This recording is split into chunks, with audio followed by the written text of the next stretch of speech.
मंत्र स्मरण करेंगे।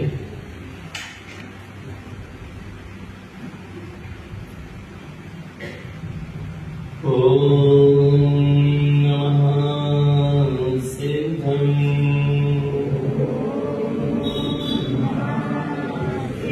ओम नमः सिद्धं ओम नमः सिद्धं परमानंद परम ज्योति चिदानंद जिनात्मनं स्वयं रूपं संसदं निर्विसारे नमस्कृतं ओम कालध्वनियगमय अपारा भावने अक्षर कर विसारा चारों वेद सत्य जाति ताकि महिमा जगत प्रकाशी आत्मतत्व संयम महानंद गुरु प्रचंड कर्म सूर्यं वंदे श्री गुरुतारण वंदे श्री गुरुतारण। बोले जिनेंद्र भगवान की भगवान महावीर स्वामी की भगवान के शरण की विकास धर्म की अहिंसा परमो धर्म की निर्वाणी मातेश्वरी की परम पूज्य श्री मंजिल तारण मंडलाचार्य जी महाराज की श्री दुर्गा जगन्नाथ राज की सुभाग देव की उत्तम ब्रह्मचर्य धर्म की उत्तम संयम धर्म की परम आराध्य महाजनवाणी सद्गुरु तारण स्वामी जिनैन परमात्मा की अमृत रस झरती सुखजन देशना आज तिलक महोत्सव है। गुरु महाराज ने बहुत सुंदर सूत्र दिया है। अपने यहाँ अस्थाव और तिलक होता है। तारण पंथ की परंपरा है अस्थाव और तिलक। अस्थाव किसका होता है और तिलक किसका होता है? गुरु महाराज के समय में भी 11 अस्थाप और तिलक हुए, लेकिन गुरु महाराज 7 अस्थाप तिलक में उपस्थित रहे। एक बहुत सुंदर गुरु महाराज के सामने प्रसंग आया। कहीं अस्थाप तिलक होना होगा। गुरुदेव ने कहा महोत्सव शुरू करो। महोत्सव क्या करो? शुरू करो। तो कुछ लोगों ने कहा होगा अभी रुक जाइए, अभी बड़े बड़े लोग नहीं आए हैं, माया से बड़े, नाम से बड़े, पद से बड़े। गुरुदेव ने कहा मैं मेरे बड़े बड़े कहां पाऊं? मेरे बड़े तो ये ही है जो मोरो महोत्सव करत है, सो मोरो अस्थाप को महोत्सव कर। गुरुदेव ने कहा मेरे लिए धन दौलत वाले, पद वाले, नाम वाले बड़े नहीं हैं। मेरे लिए वे बड़े हैं जो मोरो महोत्सव करत है, सो मोरो अस्थाप को महोत्सव करो। मेरे अस्थाप का तुम महोत्सव करो। जिन 14 ग्रंथों को मैंने रचा है तुम उसका अस्थाप करो, उसका महोत्सव करो। मोरो अस्थाप को महोत्सव करो, अर्थात जिस शुद्धात्म तत्व का मैंने अपने हृदय में अस्थाप किया है उस शुद्धात्म तत्व का तुम भी अपने हृदय में अस्थाप करो, उसका क्या करो? महोत्सव। मैंने जिस तत्व का वेदन किया, अनुभव किया है, तुम भी उस तत्व का वेदन करो, अनुभव करो, उसका महोत्सव करो। अपने निज आत्म स्वभाव को अपने श्रद्धा में उसका अस्थाप करो, महोत्सव। आ रहा है गुरुदेव की बहुत उत्कृष्ट दृष्टि की। अस्थाप अर्थात मोक्ष मार्ग का शुभारंभ अर्थात सम्यक दर्शन। तो तिलक अर्थात मोक्ष मार्ग की पूर्णता अर्थात समाधि, निर्वाण। गुरु महाराज का अस्थाप कब हुआ? कब हुआ? 11 वर्ष की अवस्था में जब सम्यक दर्शन हुआ, नाना जी की मृत्यु के निमित्त से। गुरु महाराज का तिलक कब हुआ? 1572 में, जब वो अपनी निर्विकल्प समाधि में लीन हुए। हमारा स्थाप कब होगा? हमारा तिलक कब होगा? कल रात में नीरज भैया से चर्चा चल रही थी। बोले भैया आपने बहुत कम उम्र में बहुत कुछ पा लिया। मैंने कहा नहीं, आपने बहुत जल्दी वो बहुत कुछ पा लिया। मैंने कहा नहीं, बहुत देर हो गई। क्या हो गई? दिया। कुंद आचार्य तो 8 वर्ष में सम्यक दृष्टि हो गए, 11 वर्ष में मुनि हो गए। नहीं आ रहा, हम नहीं आ रहा, 11 वर्ष में क्या हो गए? भावनी निर्गन वितरागी मुनि हो गए। हमें तो बहुत क्या हो गई? देरी हो गई। समझना भगवान आपका। और 94 वर्ष उनकी आयु थी, जिनकी कुंदाचार्य 11 वर्ष में मुनि होगा, 94 वर्ष तक वो क्या करते रहे? 83-84 वर्ष तक वो मुनि अवस्था में क्या करते रहे? तारण स्वामी 11 वर्ष में सम्यक दर्शन को प्राप्त करके 66 वर्ष 5 माह 15 दिन तक उनकी आयु थी। वो उतने दिन तक क्या करते रहे? पता क्या करते रहे? अपने आत्मा शुद्धात्मा परमात्मा के अतीन्द्रिय आनंद में डूबे रहे, और उसी आत्मा के अतीन्द्रिय आनंद में जगत के जीवों को डुबाने के लिए उन्होंने ग्रंथों की रचना और उपदेश करते रहे। समझना, तारण स्वामी कोई ऐसे नहीं है। तारण स्वामी को समझना पड़ेगा। जिनके हम शिष्य हैं, जो हमारे गुरु हैं, उनके विषय में हमें क्या करना पड़ेगा? समझना पड़ेगा। तारण स्वामी कौन थे? उनका जन्म 1505 में हुआ। वीर श्री माता पिता गणासा, ये तारण स्वामी का परिचय है। ये तो बच्चों को समझाने के लिए है। तारण तरण का परिचय तो ये नहीं है। वो परिचय किसका? शरीर का है। जन्म किसका हुआ था? शरीर का। वीर श्री की कोख से जन्म किसका हुआ था? बालक तारण का हुआ था, तारण तरण का नहीं हुआ। तारण तरण का जन्म तो तब हुआ जब 11 वर्ष की अवस्था में उनको आत्मबोध हुआ, तब तारण तरण का क्या हुआ? जन्म। आज तारण स्वामी की हम जय जयकार कर रहे हैं। क्यों कर रहे हैं? ये तारण स्वामी की कोई रूप रंग आकार शरीर की और नग्न दिगंबर भेष की जय जयकार नहीं है। ये तारण स्वामी ने जो रत्नात्रय को प्रकट किया, सम्यक दर्शन, सम्यक ज्ञान, सम्यक चारित्र को प्रकट किया, उसकी जय जयकार। आज गुरु महाराज का महोत्सव मना रहे। क्यों मना रहे? क्योंकि उन्होंने रत्नात्रय को प्रकट किया, उसका ये महोत्सव है। उनकी साधना का महोत्सव है, उनकी स्वानुभूति का महोत्सव है। उन्होंने जो शुद्ध उपयोग प्रकट किया, उसका महोत्सव है। उन्होंने जो अंदर में विशुद्धि प्रकट की, उसका ये महोत्सव है। तारण स्वामी के आते समझना होगा तो 14 ग्रंथ खोलना होगी। तारण स्वामी के परिचय के लिए आपको कहीं नहीं जाना, कहीं खोज नहीं करना। तारण स्वामी का वास्तविक परिचय चाहिए तो आप 14 ग्रंथ क्या कर लो? खोल लो, आपको परिचय मिलेगा। तारण स्वामी का परिचय तारण स्वामी के 14 ग्रंथों में ही है। तारण स्वामी क्या थे? वो एक एक गाथा बता रही है, एक एक सूत्र बता रहे हैं तारण स्वामी का। उनकी साधना समझो, तारण स्वामी क्या थे समझोगे? 10-5 मिनट में आप उनकी साधना समझने की कोशिश करना। ऐसे तारण स्वामी मुनि नहीं हुए। 60 वर्ष लगे तो क्यों लगे? कुछ तो कारण होगा। अलग है, समाधि जब पहुंचे तो कुछ तो कारण होगा। कैसे पहुंचे? छलवस वाणी के सूत्र तारण स्वामी की परिचय, माने महापुरुषों की साधना ही महापुरुष का परिचय है। महापुरुषों का चरित्र ही महापुरुष का परिचय है। नहीं आ रहा? नहीं आ रहा? महापुरुष का चित्र नहीं, महापुरुष के चित्र महापुरुष का परिचय नहीं है। महापुरुष का चारित्र, महापुरुष की साधना, महापुरुष की अनुभूति, यही महापुरुष का क्या है? परिचय है। और तारण स्वामी ने हमारे सामने चित्र नहीं रखा, क्या रखा? चारित्र रखा है। गुरुदेव ने कहा कि कैसी साधना हुई गुरु महाराज की, समझोगे? मिथ्या विधि वर्ष 11 वर्ष में क्या मिलाया? मिथ्या मिलाया। कितने वर्ष में? क्या मिला गया? तो क्या होगा 11 वर्ष में? सम्यक मिथ्या विधि वर्ष 10। सम्यक मिथ्या के 3 भेद है, मिथ्या, सम्यक मिथ्या और सम्यक प्रकृति। मिथ्या तो चला गया कितने वर्ष में? 11 वर्ष। तो क्या हो गया? सम्यक दर्शन। सम्यक मिथ्या विधि वर्ष 10। सम्यक मिथ्या विधान में कितने वर्ष लगे?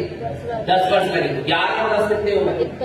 21। जब मिथ्या तो सम्यक मिथ्या मिलाया, तब उन्होंने 21 वर्ष में क्या लिया? आजीवन अखंड बाल ब्रह्मचर्य व्रत लिया। ऐसे नहीं लिया कि मूड मुनारी की सफेद वस्त्र पहन ली और स्त्री संसर्ग का त्याग कर दिया, हो गए ब्रह्मचारी। ऐसा नहीं। अंदरंगी विकारों का त्याग करके, अंदरंगी मिथ्या मान्यताओं का त्याग करके छोड़ के उन्होंने ब्रह्मचर्य लिया। साधना समझो ध्रुव महाराज। मिथ्या बिलीवर्स 11, सम्यक मिथ्या बिलीवर्स 10, कितने हो गए? 21। 21 वर्ष में आजीवन अखंड बाल ब्रह्मचर्य व्रत लिया। सम्यक प्रकृति मिथ्या बिलीवर्स 9, सम्यक प्रकृति मिथ्यात्व लाने में कितने वर्ष लगे? 9। मिथ्यात्व गया, सम्यक मिथ्यात्व गया, और अब क्या गया? सम्यक प्रकृति मिथ्यात्व क्या हो गया? चला गया। जिसका सम्यक प्रकृति मिथ्यात्व चला जाता है उसको छाई सम्यक प्रकट हो जाता है, ये नियम है। तो सम्यक प्रकृति मिथ्यात्व कितने वर्षों में लाया? 9 वर्ष लग गए सम्यक प्रकृति मिथ्यात्व लाने में। कितने हो गए? 21 और 9 20। तब उन्होंने 30 वर्ष में सप्तम ब्रह्मचर्य प्रतिमा की क्या ली? दीक्षा ली। ऐसे नहीं लेगी, ऐसे नहीं लेगी। नहीं यार, एक आयोजन कराया गया और उसमें तुमने सफेद वस्त्र पहन लिए, नून उड़ा दी गई, चटाई में सोने लगे, एक टाइम भोजन करने लगे, 16 को भोजन कराने लगे, 16 की धोती पहन के भोजन कराने लगे, नल की जगह बोर को पानी, बोर की जगह कुआं को पानी पहन लगे, हो गए साथ में। ये तो सदाचार है लोग। ये क्या है? ये तो एक आरती श्रावक की चर्या है कि शुद्धि का भोजन करना, 16 का भोजन करना, ये तो ग्रस्त श्रावक की चर्या। कैसे उन्होंने सप्तम ब्रह्मचर्य व्रत वाली मिथ्या, सम्यक मिथ्या और सम्यक प्रकृति मिथ्या छूटे। 15 दिन के भीतर भीतर आत्मा की अनुभूति होने लगी। आना भगवान आत्मा अपने आत्म स्वरूप में डूबने लगी, ब्रह्म स्वरूप में आचरण होने लगा, आ रहा है रमणता होने लगी, आ रहा है एक तेज चारित्र का प्रादुर्भाव हुआ, सम्यक चारित्र का प्रादुर्भाव हुआ, आ रहा है। तब उन्होंने सप्तम ब्रह्मचर्य प्रतिमा की दीक्षा ली। ऐसी नहीं मिलती। प्रतिमाधारी को नियम से 15 दिन के भीतर भीतर एक बार आत्मा की अनुभूति होना चाहिए, कम से कम, और अधिक से अधिक तो कई बार हो सकती है। आ रहा है 15 दिन से अधिक प्रतिमाधारी की कसाय नहीं चल सकती। 15 दिन के भीतर भीतर कसायों का समान नियम से होगा तब वो प्रतिमाधारी है। पर ये कौन होगा प्रतिमाधारी? जो स्वानुभूति से संपन्न होगा, जो आत्मरमणता से संपन्न होगा, जंगलों में गुफाओं में ऊपर में सामना करने लगे कारण सब। और पता है क्या हुआ? कैसे सप्तम ब्रह्मचर्य प्रतिमा ली? मिथ्या, सम्यक मिथ्या और सम्यक प्रकृति मिथ्या करता है। क्योंकि मिथ्या सबसे बड़ा कुशील है। कुशील पाप के त्याग से ब्रह्मचर्य प्रकट होता है। और सबसे बड़ा कुशील क्या है? क्या है बोलो? मिथ्यात्व है। सबसे बड़ा कुशील मिथ्यात्व है। ध्यान रखना, नहीं आ रहा समझ में? जैसे कुशील का सेवन करने वाला कुशील से हीन स्त्री होती है, उसकी एक स्वामी पे समर्पणता नहीं होती, एक पुरुष पे समर्पणता नहीं होती। जिसकी एक पुरुष पे समर्पणता ना होके अनेक पुरुषों पे समर्पणता हो, वो शीलवान स्त्री नहीं कहलाती। ऐसी तो मिथ्या दृष्टि, मिथ्या दृष्टि की एक अपने शुद्धात्मा में समर्पणता ना होके नाना प्रकार के कर्तव्यों में और पर पर्याय में समर्पणता पड़ी रहती है। किसकी? किसकी? मिथ्या दृष्टि। शीलवान स्त्री अपने हृदय में एक को स्थान लेती है, और जो शील से भ्रष्ट है, जिसका शील नष्ट हो चुका, उसने अपने हृदय में अनेकों को स्थान दिया है। मिथ्या दृष्टि ने अपने हृदय में एक शुद्धात्म तत्व को, अपने आत्मा को स्थान दे दिया। मिथ्या दृष्टि ने अपने हृदय में नाना प्रकार संसार शरीर वो पाप से कसाय मिथ्या टूटे बगे इन सबको स्थान लेकर बैठा है। इसलिए मिथ्या दृष्टि के हृदय में एक शुद्धात्मा का स्थान नहीं है। इसलिए मिथ्या दृष्टि, मिथ्या सबसे बड़ा क्या है? कुशील है। और सम्यक दर्शन सबसे बड़ा क्या है? शील है। जो सम्यक दृष्टि के हृदय में एक बैठा है शुद्धात्मा, एक बैठा, एक ने शुद्धात्मा की श्रद्धा बैठी, उसकी दृष्टि अपने शुद्धात्मा तत्व के अलावा और कहीं भी जाती नहीं है। इसलिए सम्यक दृष्टि सबसे बड़ा शीलवान है और मिथ्या दृष्टि सबसे बड़ा कुशील का सेवन करने। ऐसे तो मिथ्या दृष्टि ने कई बार मुनि व्रत धारण कर लिया, तो क्या ब्रह्मचर्य नहीं पाला होगा? क्या स्त्री संसर्ग का त्याग नहीं किया होगा? बोलो ना, क्या होगा? पटारण स्वामी कहते ब्रह्मचर्य तो लेना, पर मात्र स्त्री संसर्ग के त्याग करके नहीं है। किसका त्याग करके? स्त्री संसर्ग का त्याग तो ब्रह्मचर्य में करना ही पड़ेगा। मन वचन काय कृतकारी अनुमोदना, सात्विक प्रतिमा वाला मन वचन काय कृतकारी अनुमोदना, 9 कोटि से स्त्री संसर्ग का क्या होता है? त्यागी। पर गुरुदेव कहते स्त्री संसर्ग का त्याग करो, स्त्री के प्रति जो राग पड़ा है उसका भी क्या होना चाहिए? त्याग होना चाहिए। नहीं आ रहा समझ में? स्त्री का त्याग और स्त्री के प्रति जो राग पड़ा उसका भी क्या होना चाहिए? क्या? प्रकारण स्वामी से पूछो, पता है आपको? 16-17 प्रकार के श्राप का चार का अध्ययन किया गया। क्योंकि प्रतिमा लेना है ना, तो हमने देखे कि सभी आचार्यों ने प्रतिमाओं का क्या स्वरूप कहा देखें तो, पर जब सातवीं प्रतिमा तक का हमने स्वरूप देखा 16-17 प्रकार के श्राप का चार, श्राप कारण श्राप का चार को छोड़ के सभी आचार्यों ने सातवीं प्रतिमा में यही कहा, स्त्री संसर्ग का 9 कोटि से त्याग होना, मन वचन काया कर्म अनमोलना से स्त्री के प्रति राग का भी क्या होना, त्याग होना, ये सभी आचार्यों ने कहा ब्रह्मचर्य प्रतिमा वाले के लिए। लेकिन सुनना ध्यान से, है स्त्री संसर्ग का त्याग तो कई बार किया जी ने, स्त्री के प्रति राग का भी त्याग किया कई बार जी ने, पर कारण स्वामी के श्राप का त्याग को देखो, कारण स्वामी कहते हैं व्रत भंगम राग चिंतय, यदि राग का चिंतन भी हो जाएगा तो व्रत क्या हो जाएगा, भंग हो जाएगा। गुरुदेव का कहने का मतलब यह है स्त्री संसर्ग का त्याग तो करो ही, स्त्री के प्रति राग का भी त्याग करो, स्त्री संसर्ग का 9 कोटि से त्याग, फिर स्त्री के राग का त्याग, और फिर नारायण स्वामी कहते हैं यदि तुझे ब्रह्मचर्य प्रतिमा लेना है तो तू किसका त्याग कर, बाल ब्रह्मचारी के नारायण स्वामी, आज हम भी बाल ब्रह्मचारी, स्त्री संसर्ग का तो सवाल ही नहीं है, फिर किसका त्याग करके ब्रह्मचर्य प्रतिमा ले। नारायण स्वामी को ब्रह्मचर्य प्रतिमा लेने में 30 वर्ष क्यों लग गए, उनका तो पहले से स्त्री के संसर्ग का 9 कोटि से क्या था त्याग था क्या नहीं था, बोलो फिर उनको इतना समय क्यों लगा, स्त्री के प्रति राग का भी त्याग था, फिर इतना समय क्यों लगा पता है आपको, नारायण स्वामी कह रहे स्त्री संसर्ग का 9 कोटि से त्याग हो, स्त्री के प्रति राग का त्याग हो, और राग की परिणति रूपी स्त्री का त्याग हो। भैया जो राग की परिणति है ना अपने भीतर, वो राग की परिणति ही स्त्री है। विष भेल नारी तज गए जोगीश्वरा, नानद धर्म 10 पेड़ चढ़ के शिव महल में, विष भेल ना संसार में विष भेल नारी, तो क्या स्त्री स्त्री विष भेल के समान है, बोलो ना कौन सी नारी की बात चल रही, जो राग की परिणति है वो विष भेल के समान है, वो राग की परिणति रूपी नारी का त्याग किया तो सप्तम ब्रह्मचर्य प्रतिमा नहीं आ रहा, नहीं आ रहा क्या, सप्तम ब्रह्मचर्य प्रतिमा कब नहीं, जब राग की परिणति रूपी स्त्री जो संसार का कारण है, बाहर जैसे बाहर की स्त्री संसार का कारण है, ऐसे भीतर में भी राग की परिणति ही संसार परिभ्रमण का क्या है, उस राग की परिणति रूपी स्त्री का त्याग किया तब नारायण स्वामी ने सप्तम ब्रह्मचर्य प्रतिमा ली, ऐसे नहीं ले ली। बहुत उत्कृष्ट मार्ग है गुरु महाराज का, छोटा मोटा मार्ग नहीं है। उन्होंने वैसा ही सब अपने ग्रंथों में दिया, क्योंकि वो अपने शिष्य को भी अपने ही तरह देखना चाहते थे और अपने से और उत्कृष्ट देखना चाहते। आगे पता है ये तो ब्रह्मचर्य सप्तम ब्रह्मचर्य प्रतिमा की दीक्षा बसंत पंचमी में सेवनखेड़ी में हुई 30 वर्ष की अवस्था, पर कैसे हुई, राग की परिणति रूपी स्त्री का त्याग करके। आराम है, वीतराग परिणति प्रकट हुई, वीतराग परिणति में और वीतराग भाव में वृद्धि होने लगी।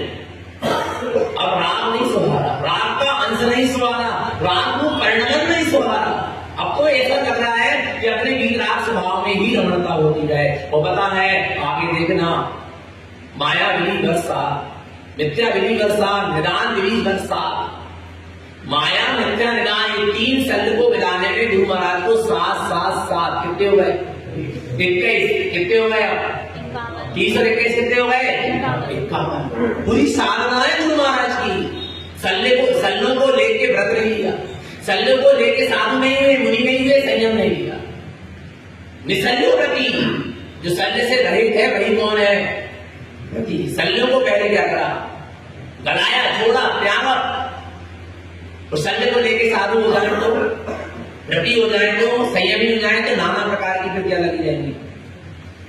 निश्चल होने की, निर्विकल्प होने के लिए संयम दिया जाता है, विकल्पों में उलझने के लिए संयम नहीं दिया जाता। कितने हो गए, विद्या विधि वर्ष 11, सम्यक विद्या विधि वर्ष 10, 21 वर्ष आजीवन अखंड बाल ब्रह्मचर्य, सम्यक प्रकृति विद्या विधि वर्ष 9, 30 वर्ष सप्तम ब्रह्मचर्य प्रतिमा की दीक्षा। माया मिथ्या निदान, इन तीनों शब्दों को मिलाने में 7 कितने हुए, 21 कितने हुए, 51। अब सुनो आगे, आज्ञा 1 वर्ष 1.5 आज्ञा सम्यक की साधना की शुद्धि में कितने वर्ष लगे? 1.5 वर्ष। वेदक वर्ष 2 ही, वेदक सम्यक की शुद्धि में कितने वर्ष लगे? 2। कितने हो गए? कितने हो गए? 3.5। और उपसम वर्ष 2.5 माने 2.5। उपसम वर्ष की सम्यक की साधना में कितने वर्ष लगे? 2.5। कितने हो गए? कितने हो गए? 6 हो गए। इसके बाद 6 वर्ष 3। 6 सम्यक की उत्पत्ति में और साधना की शुद्धि में कितने वर्ष लगे? 3 वर्ष लगे। कितने हो गए? 9 हो गए। पूरे सम्यक को उत्पन्न होने में कितने वर्ष लगे? 9। कितने वर्ष? 9 हो गए। अब 51 में कितने हो गए? 60। जब ये सारे विद्यार्थ शल्य मिलाए और जब ये सम्यक उत्पन्न हुआ, शुद्धोपयोग प्रकट हुआ, प्रचुर स्वसंवेदन प्रकट हुआ, 3 जोगरी कसाय का अभाव हुआ और हर अंतर्मुख में स्वभाव में डुबकी लगने लगी, हर 48 मिनट के भीतर आत्मा में रमण करने लगे, तब नारायण स्वामी 60 वर्ष में भावनिधि निर्गन वीतरागी दिगंबर साधु हुए। ऐसे नहीं हो गए। नहीं आराम ऐसे नहीं होगा कि वस्त्र उतारे कृष्ण करे और साधु हो गए, बीजी का मंडल लिए और हो गए साधु, और फिर यज्ञ चर्या कर रहे। सारे मिथ्यात्व को छोड़ के, सारे रागादि को छोड़ के, सारी शल्यों को छोड़ के, सम्यक के साथ, सदुपयोग के साथ, प्रचुर संवेदन के साथ, आत्मभ्रमणता के साथ कारण स्वामी के हुए। 60 वर्ष में भाव लिंगी निधन दिगंबर साधु वीतरागता प्रकट हुई। वीतराग दिया नहीं, प्रकट हुआ। साधु दीक्षा लेने देने की चीज नहीं है, संयम लेने देने की चीज नहीं, संयम धर्म है। और संयम क्या होगा? भीतर से प्रकट होगा। और संयम कोई प्रदर्शन नहीं है, दीक्षा कोई प्रदर्शन नहीं है कि रथ में बैठ गए, पत्नी निकल गई, दूल्हा बन गए और बिनोनी हो रही है, मेहंदी लग रही, हल्दी लग रही है और फिर दीक्षा हो रही है। ऐसे होगी। जिसको एक क्षण बाद वीतरागी होना, उसको ये राम रंग बसाएंगे। जिसको एक क्षण बाद महाव्रत लेना, अहिंसा महाव्रत लेना है, वो त्रियन गति की छीट के ऊपर बैठेगा। बोलो ना, वहां परिणाम होंगे? हो ही नहीं सकते। अपन ने कितने वर्तमान योग में सुने, भद्रबाहु राजा जब मुनिराज के उपदेश को सुने तो वही वैराग आ गया, वही दीक्षा। दक्ष कुमार नेमिनाथ के उपदेश को सुनने समोसरण में गए, वही वैराग आ गया, वही दीक्षा ली। उन्होंने कितने प्रपंच किए, कितने प्रदर्शन किए? बोलो ना। कारण स्वामी के भी अंदर से जब सदुपयोग प्रचुर स्वसंवेदन माने अधिक मात्रा में स्वसंवेदन होने लगा, अच्छी मात्रा में रमणता होने लगी, अपने स्वभाव में निर्विकल्प स्थिति बनने लगी, तब उनके अंदर से वीतरागता प्रकट हुई और उन्होंने भाव की जिनेश्वरी दीक्षा को प्रकट कर लिया। किससे लिया? किसी से नहीं, अपने अंदर आत्मा रूपी ज्ञान रूपी गुरु की साक्षी में लिया। और ओम नमः सिद्धम, हल्का हल्का मत समझना ओम नमः सिद्धम को। ओम नमः सिद्धेभ्य भी अपन कहते हैं, ओम नमः सिद्धम भी कहते हैं। कारण स्वामी ने ओम नमः सिद्धम कहा, सिद्धेभ्य नहीं कहा। अंतर है, मना नहीं है, दोनों पढ़ सकते। ओम नमः सिद्धेभ्य बहुवचन है, अनंत सिद्धों को नमस्कार है। और ओम नमः सिद्धम अपने सिद्ध स्वभाव को नमस्कार। एक अपने सिद्ध स्वभाव, अनेक का विकल्प नहीं है ओम नमः सिद्धम में। ओम नमः सिद्धम में एक अपने सिद्ध स्वभाव को नमस्कार है, और ओम नमः सिद्धेभ्य में अनंत सिद्धों को नमस्कार है। और जहां अनंत सिद्ध लिखेंगे वहां विकल्प है, और जहां ओम नमः सिद्धम मैं सिद्ध हूं ये लिखेगा वहां निर्विकल्पता है। ध्यान रखना, अनंत सिद्धों की आराधना एक साथ भी कर लो अनंत समय तक तो पुण्य का बंध ही होगा। ओम नमः सिद्धेभ्य से पुण्य बंध का साधन है, पर ओम नमः सिद्धम स्वानुभूति के लिए है। ओम नमः सिद्धम से धर्म होगा, पुण्य नहीं, क्या होगा? धर्म। ये समझ लेना भगवान।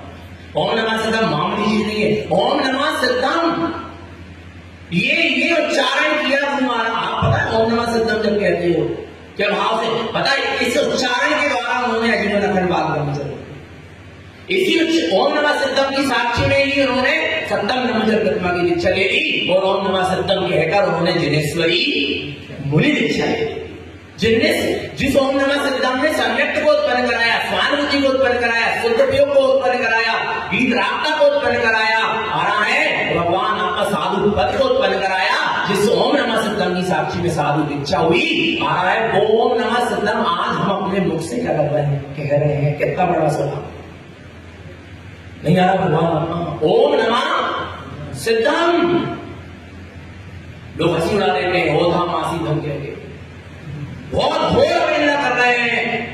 भगवान आत्मा काय की, जिन सूत्र की, जिन आनंद की, जिन मुनि की, स्वानुभूति से उत्पन्न हुए तत्व की। नहीं आ रहा भगवान आत्मा, तुम्हें पता नहीं है यार, तुम कुछ भी मत लगाओ। आ रहा है नहीं है पता अर्थ, यदि जिन सूत्र है उसका अर्थ नहीं पता तो उसमें श्रद्धा करो। क्या करो? नहीं है उसका ज्ञान, नहीं है अर्थ पता, परंतु गुरुदेव ने कहा है कि सत्य है, ध्रुव है और श्रद्धा। ओम नमः सत्यम साधारण चीज नहीं। और आपको पता है ओम नमः सत्यम नारायण स्वामी के समय से नहीं, अनादि अनंत है।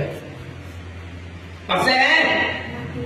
आपको पता है जब ब्राह्मणी सुंदरी को सबसे पहले आदिनाथ स्वामी ने अपनी पुत्री को अंक विद्या और अक्षर विद्या सिखाई, तो सबसे पहले उन्होंने इनकी स्लेट पट्टी में क्या लिखा था? नमः सत्यम। ओम नहीं लिख सकते थे, क्योंकि तीर्थंकर किसी को नमस्कार करते और ओम में पंचकर्मिश किया थे, पर नमः सिद्धम का सत्येभ्य नहीं था। क्या था? ध्यान रखना, नमः क्या था? जैन भारतीय विद्या एक किताब है, उसमें ही लिखा। आराम है समझना। मोक्ष मार्ग प्रकाशक में भी ओम नमः सिद्धम की व्याख्या है। आज समझना, ओम नमः सिद्धम को नारायण स्वामी, वो तो सिद्धांत है, वो तो नारायण स्वामी ने ओम नमः सिद्धम को अपने स्वानुभव से सिद्ध करके इसको प्रकट किया। जब तीर्थंकर दीक्षा लेते क्या कहते? ओम नमः सिद्धेभ्यः नहीं। जब तीर्थंकर दीक्षा लेते हैं तो वो भी किसी से गुरु से नहीं लेते, तीर्थंकर के भी कोई गुरु होते नहीं। तीर्थंकर भी अपने स्वयं अपने ज्ञान की साक्षी में, अपने सिद्ध स्वभाव की साक्षी में दीक्षा लेते हैं और सिद्धेभ्यः कहते नहीं लेते, नमः सिद्धम कहते, अपने सिद्ध स्वभाव को नमस्कार करते। समझना, आना नहीं आ रहा, आ रहा है। और नारायण स्वामी ने भी मुझे दीक्षा ली तो कैसे ली? ओम नमः।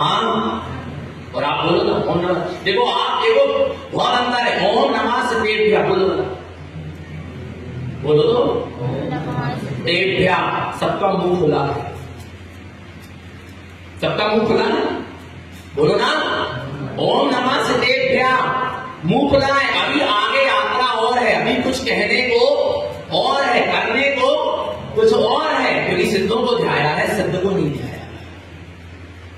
सिद्ध जिसको ध्या रहे हैं उसको तुमने अभी नहीं। ओम नमः सिद्धेभ्यः अधूरा है, अभी मुंह खुला है, अभी आगे कुछ बाकी है। अब ओम नमः सिद्धम करो। ओम नमः सिद्धम, मुख बंद हो गया, पूर्णता है, नहीं आ रहा समझ? ओम नमः सिद्धम पूर्णता नहीं आ रहा, नहीं आ रहा। हम अपने सिद्ध स्वभाव को ध्यान गए, अपने में लीन हो गए।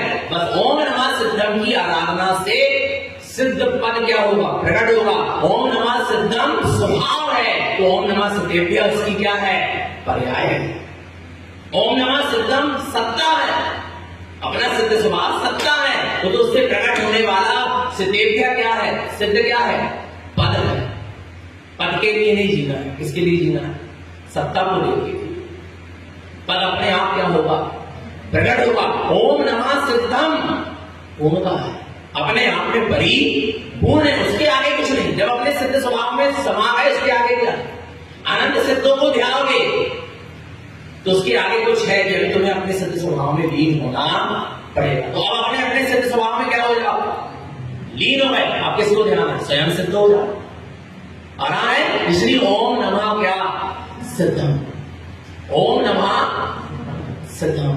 ओम नमः सिद्धेभ्यः सद्गति का कारण हो सकता है, पर मुक्ति का कारण तो ओम नमः सिद्धम है। और अच्छे से बोलो, अच्छे से बोलो ओम नमः सिद्धम। ओम नमः सिद्धम, ओम नमः सिद्धम, ओम नमः सिद्धम, बोलो बोलो ओम नमः सिद्धम। अच्छा क्या सुनाई? क्या क्या वेदन हो रहा? ओम नमः सिद्धम। कौन है? हम। सिद्ध है कौन? हम। है क्या नहीं है? पक्का है क्या नहीं है? अपने आप को सिद्ध जो दर्शा रहा है उसका नाम ओम नमः सिद्धम। बहुत उत्कृष्ट है भैया, बहुत उत्कृष्ट।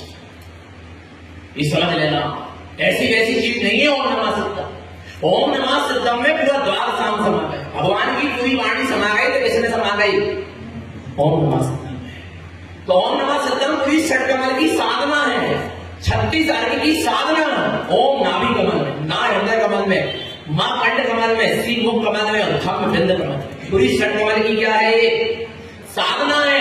ओम नमः सिद्धम में 36 अर्घ प्रकट है। ओम नमः सिद्धम में पूरा द्वार सांग है। ओम नमः सिद्धम में पंच परमेष्ठी है। ओम नमः सिद्धम में अपना सिद्ध स्वभाव है, आना है। ओम नमः सिद्धम में पूरा धर्म समाया, ये समझ लेना। ओम नमः सिद्धम साधारण चीज नहीं है जिसका हम रोज मंत्र जप करते हैं बड़ी विशुद्ध परिणाम के साथ, और भगवान आत्मा वीतरागता के साथ एक प्रकट हुआ है। वीतरागी साधु के भीतर से प्रकट हुआ है, तो इसको राग रंग से ना पढ़ के इसको वीतराग भाव से ही ओम नमः सिद्धम का हमें उच्चारण करना चाहिए।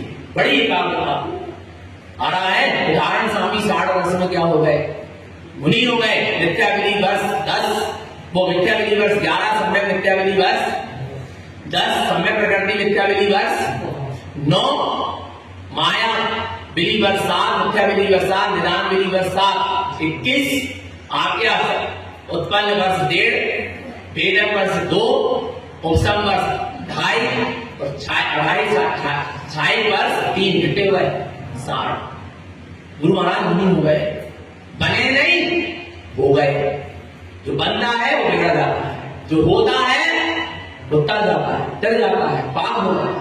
बनना नहीं है, क्या होना है, होना है। भगवान बनना है कि भगवान होना है, बोलो ना, बना नहीं है। जितने बने हैं भगवान के सब बिगड़ जाएंगे, टूट जाएंगे, टूट जाएंगे, खंडित हो जाएंगे। भगवान माने सब परमात्मा पद क्या होना चाहिए, प्रकट होना चाहिए, अपने भीतर से प्रकट होने की चीज है। और कारण स्वामी मुनि हो गए, अपने स्वभाव के अतीन्द्रिय आनंद में डूबने लगे, 4 ध्यान में नहीं गए। और पता है कारण स्वामी अंत समय में काय में डूब गए, समाधि में। कौन सी समाधि हुई कारण स्वामी, सम्यक संयम साधु, सम्यक संयम वीतराग निर्विकल्प शून्य और साधु समाधि। कारण स्वामी कैसे थे, सम्यक भी थे, संयमी भी थे, वीतरागी भी थे, निर्विकल्प भी हुए, शून्य स्वभाव में भी हुए और साधु पद में भी थे। 6 समाधि हुई, सम्यक संयम, वीतराग, निर्विकल्प, शून्य, साधु समाधि। और आपको पता है 47 शून्य उत्पन्न, कारण स्वामी के कितने शून्य उत्पन्न हुए। यदि 48 का शून्य प्रकट होता तो केवल ज्ञान हो जाता पंचम काल में, सारे 12 करोड़ बाजे बच जाते, पर होना नहीं था। और साथ में कमी नहीं थी, पर काल का दोष था। नहीं आ रहा, कहां सम्यक दर्शन हो जाएगा भैया जी। अरे वो 47 शून्य तक की उनने सामना कर ली पंचम काल, हम एक ही आज शून्य प्रकट कर। अरे 572 शून्य का समूह हृदय में देखा, और जय शून्य समाधि उत्पन्न, जय शून्य समाधि उत्पन्न साही। शून्य समाधि निर्विकल्प समाधि क्या हो गई, उत्पन्न हो गई। और भगवान आत्मा सिमरखेड़ी से निसई जी पहुंचे, और निसई जी के वहां बेतवा के तट में, और निसई जी उस क्षेत्र में वे अपने स्वभाव में ऐसे डूबे पूर्ण स्वस्थ अपने में रमण करते हुए, अतीन्द्रिय आनंद का रसपान करते हुए, परमानंद में डूबते हुए कारण स्वामी ने इस नश्वर देह का क्या कर दिया। और उनका वो शुद्धम प्रकाशम शुद्धात्म तत्व से परिपूर्ण तेज आत्म तत्व सर्वार सिद्धि में जाके उत्पन्न नहीं आ। भगवान कहां चले गए मुझे, यहां भी उन्होंने सर्व अर्थ की क्या कर ली, सिद्धि। और वहां कहां पहुंच गए, सर्वार सिद्धि, तिलक हो गया। कैसे हुआ तिलक, जब 11 वर्ष में सम्यक दर्शन हुआ, सारे विख्यात छूटे, आजीवन अखंड बाल ब्रह्मचर्य प्रतिमा, साधु दीक्षा, शुद्ध उपयोग, प्रचुर स्वसंवेदन, आत्मरमणता, निर्विकल्पता, ये सब कुछ 47 शून्य की साधना और मति श्रुत अवधि ज्ञान के लाख लाख करोड़ परिणाम, सदा ज्योति शक्ति प्रकट हुई। ये 14 ग्रंथ ऐसे नहीं लिखा गया। षट कमल की साधना, ममल दृष्टि की प्रकटता और बिंद कमल के प्रकाश में लिखा है। 3 चीजें, षट कमल की साधना, ममल दृष्टि की प्रकटता और बिंद कमल का प्रकाश उत्पन्न हुआ, तब 14 ग्रंथ लिखा है, ऐसे नहीं लिखा। ये समझना, ये गुरु महाराज की पूरी साधना है। तो आज गुरु महाराज के ग्रंथों का क्या है, तिलक है।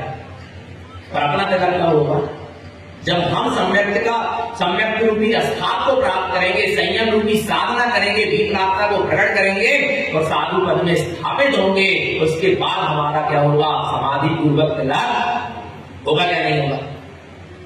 तो अपने जीवन में एक बार अपने गुरु के ग्रंथ जरूर पढ़ना, 14 ग्रंथों का पाठ जरूर करो।